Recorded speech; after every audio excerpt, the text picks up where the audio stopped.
गोंदियामध्ये आई मुलाच्या नात्याला काळीमा फासणारी घटना घडली आहे। जन्मदात्या आईनंच 20 दिवसांच्या बाळाला संपवल्याची धक्कादायक घटना घडली आहे। गोंदियातील डांगुर्लीमध्ये ही घटना घडली आहे। आधी बाळ चोरी झालं म्हणून आरोपी महिलेनंच खोटी तक्रार केली होती, मात्र पोलिसांनी सखोल तपास केल्यावर प्रकरणाचा उलगडा झाला।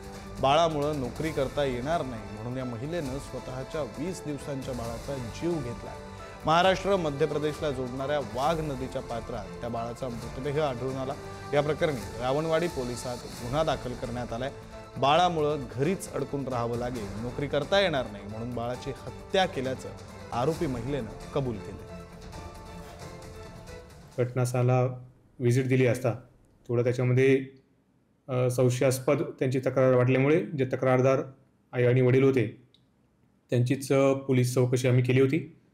तर त्या चौकशीमध्ये जे बाळाची आई होती त्यांनी कबुली दिली की त्यांनीच रात्री राहतेघरातून नदीजवळ जाऊन नदीमध्ये ते बाळ फेकून दिले आहे आणि ते बाळ फेकून त्याची हत्या केल्याची त्यांनी कबुली दिली। तर ते कबुलीनुसार आता ते त्याच्यामध्ये मर्डरचा गुन्हा दाखल करण्यात आला असून ते आरोपी आईला अटक करण्यात आलेली आहे।